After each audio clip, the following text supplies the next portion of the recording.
Good morning student. Online class में आपका स्वागत है। बीएड सेकेंड ईयर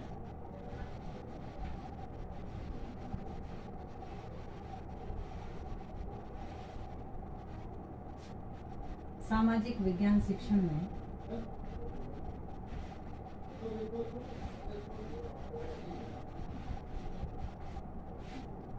में आज का हमारा टॉपिक है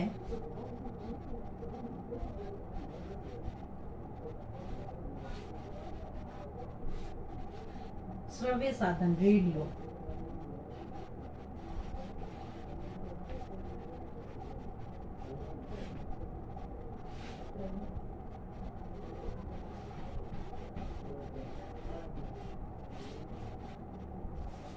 श्रव्य साधन रेडियो जिसका उपयोग हम कहीं पर भी कर सकते हैं।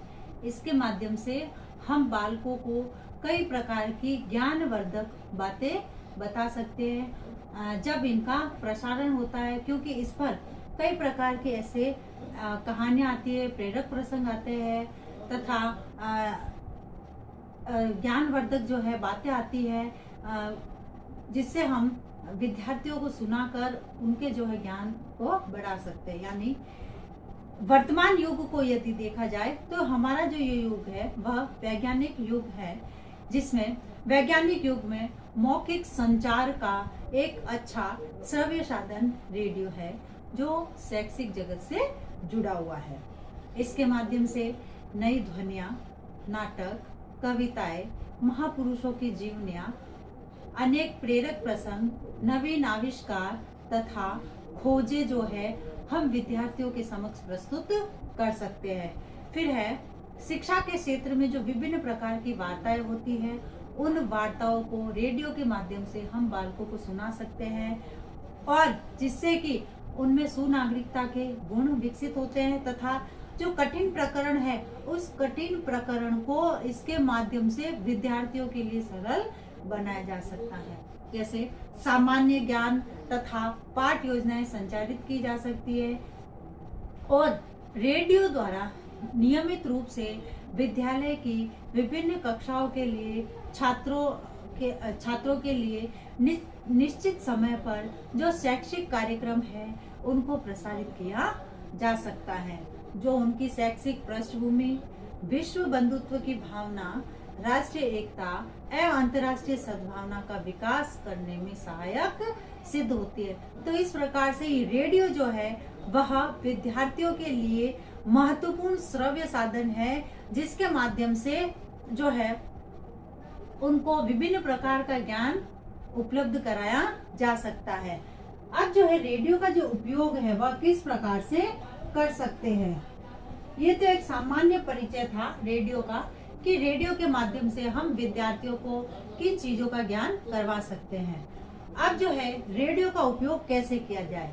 रेडियो का उपयोग जब करते हैं तो सबसे पहले योजना बनाते हैं। योजना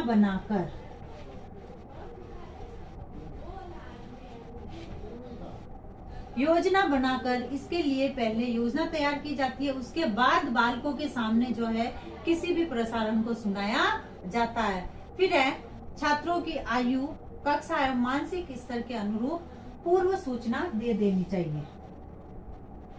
पहले योजना बनाना, फिर पूर्व सूचना देना।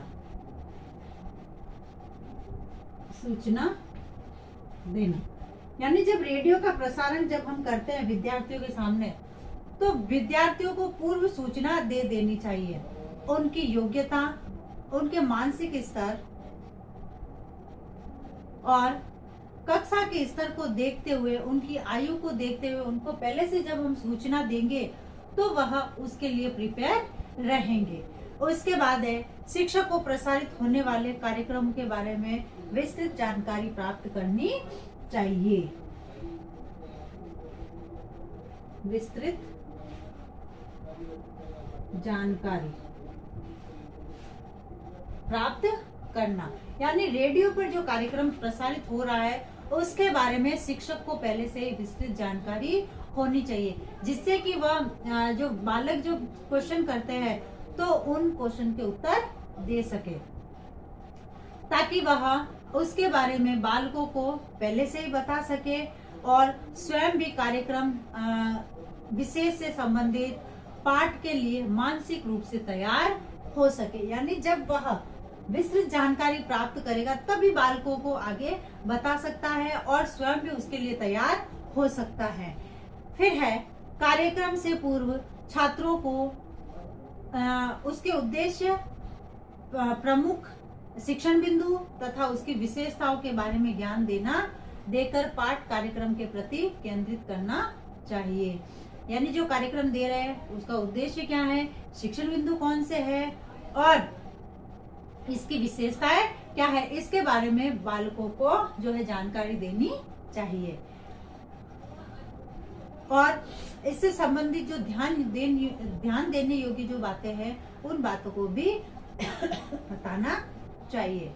जहां तक संभव हो रेडियो को कक्षा में ही लगाना, कक्षा में लगाना। यानी जब रेडियो पे कार्यक्रम जो प्रसारित हो रहा है या बताया जाता है तो जहां तक संभव हो बालकों के लिए इसकी व्यवस्था कक्षा में ही होनी चाहिए। फिर है प्रसारण के समय प्रकाश, वायु, बैठने की व्यवस्था, इन सब का जो है उचित प्रबंध होना चाहिए जिससे कि बालक परेशान न हो और उचित। फिर है शिक्षक को भी छात्रों के साथ व्यवस्था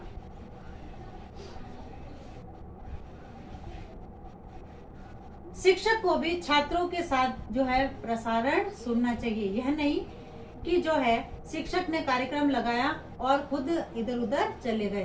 तो यानी जो है जो कार्यक्रम विद्यार्थियों के लिए जो सुनाया जाता है तो बालकों के साथ शिक्षक को भी सुनना चाहिए। फिर है प्रसारण के बाद जब वह सुनेगा उस कार्यक्रम को तो प्रसारण के बाद जो शिक्षकों के जो विद्यार्थियों के जो प्रश्न सामने आते हैं उन प्रश्नों के उत्तर जो है वह बालकों को दे सकेगा। और जब प्रसारण होता है तो प्रसारण होते समय जो है मुख्य बिंदुओं को लिखना, क्योंकि जब हम कोई भी कार्य करते हैं प्रसारण से संबंधित जो मुख्य बिंदु है उन मुख्य बिंदुओं को एक नोटबुक में नोट करना या उतारना।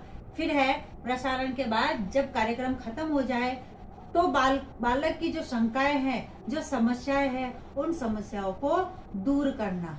इसके बाद है प्रसारण। रेडियो प्रसारण सामान्यतः 2 प्रकार का होता है। अब जब इसका प्रसारण होता है तो रेडियो का जो प्रसारण है वह 2 प्रकार से होता है।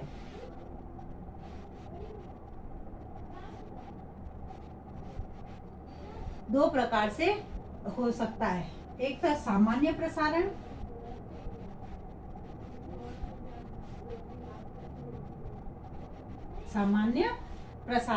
और दूसरा है शैक्षिक प्रसारण।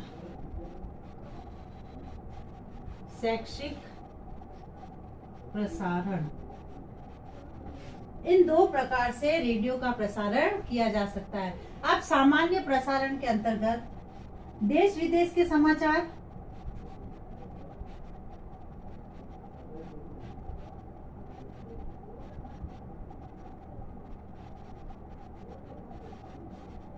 देश विदेश के समाचार, महत्वपूर्ण घटनाएं,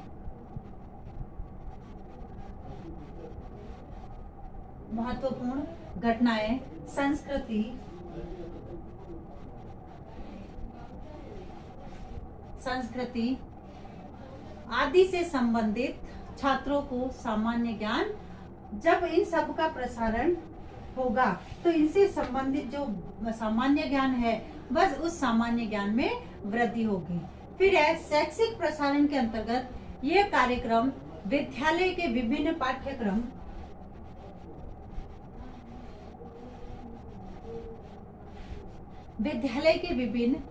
पाठ्यक्रम से संबंधित होते हैं और विषय विशेषज्ञों द्वारा तैयार किए जाते हैं। यानी शैक्षिक जो प्रसारण होता है वह विद्यार्थियों के पाठ्यक्रम से संबंधित होता है तथा जो विषय विशेषज्ञ है, उन विषय विशेषज्ञों द्वारा इसका प्रसारण किया जाता है। तो इस प्रकार से रेडियो जो है वह रेडियो का उपयोग हम जो है शिक्षण कार्य को अधिक रुचिकर बनाने के लिए कर सकते हैं।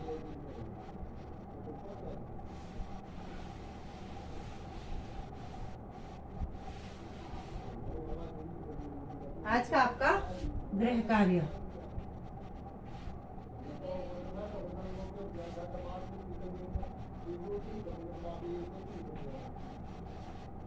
रेडियो की क्या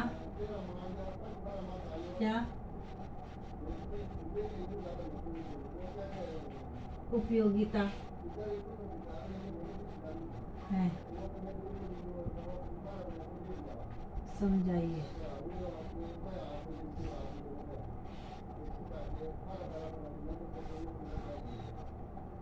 अब एक विशेष बात, जैसे कि हम सभी जानते हैं कि वर्तमान में जो समय चल रहा है वह कोरोना टाइम चल रहा है तथा इसमें भयंकर जैसी महामारी फैल रही है।